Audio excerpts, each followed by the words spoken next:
Dari laboratorium hingga forum ilmiah dunia, Dr. Rino Rahmata Mukti hadir sebagai ilmuwan Indonesia yang membuka jalan bagi inovasi material berpori dengan nanostruktur. Lahir di Jakarta, 25 April 1977, ia menempuh pendidikan S1 Kimia di ITB, Master di University Teknologi Malaysia, dan meraih gelar doktor dengan magna cum laude dari TU München, Jerman. Ia melanjutkan riset pasca doktoral di University of Tokyo, mengembangkan zeolit berpori hierarkis untuk energi bersih. Kini, ia menjabat sebagai Associate Professor di ITB. Rino Mukti berfokus pada sintesis material mikropori, mesopori, hingga nanostruktur multifungsi yang mampu menjadi solusi untuk energi, pangan, pertanian, hingga kesehatan. Hingga 2025, ia telah menerbitkan lebih dari 135 artikel ilmiah dengan H-index 36 dan ribuan sitasi. Karyanya menjadi rujukan global dalam kimia material berpori.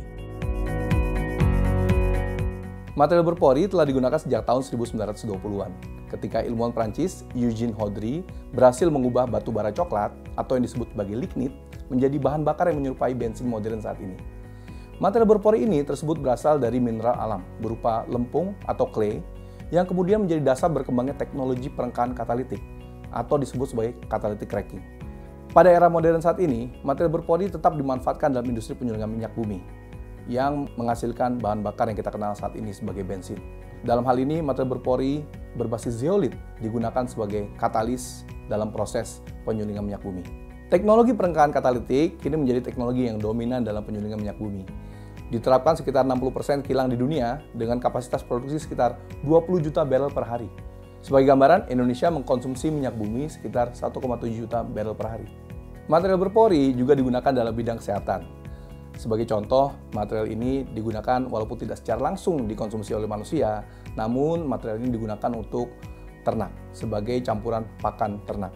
Campuran pakan ternak ini juga dapat mengurangi kadar mikotoksin dalam ternak. Contohnya dalam ternak ayam. Mikotoksin yang datang dari pakan jagung membuat ternak ayam tersebut menjadi kurang sehat.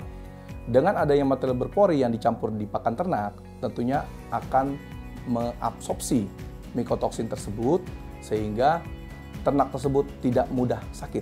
Dan kalau kita mengkonsumsi ternak ini, tentunya kita akan menjadi lebih sehat. Bagi saya, makna Habibie Prize adalah untuk melanjutkan perjuangan ilmuwan dunia dalam menjawab masalah yang ada saat ini. Kemudian, dapat memberikan inspirasi dan keyakinan kepada generasi penerus terkait pentingnya menjadi seorang guru, dosen, dan juga ilmuwan.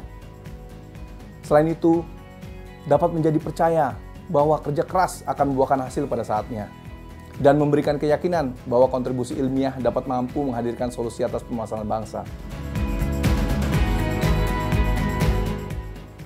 Dan yang terakhir, saya bangga menjadi seorang anak bangsa Indonesia. Dedikasinya diakui melalui berbagai penghargaan. Dari Ahmad Bakri Award, ASEAN Rising Star Award, hingga Satya Lancana 10 tahun karya Satya dari Presiden RI. Saya ingin mengaturkan terima kasih kepada Allah Subhanahu wa Ta'ala, Tuhan Yang Maha Esa, atas anugerah yang diberikan saat ini dalam bentuk kesehatan, rezeki bagi saya dan keluarga.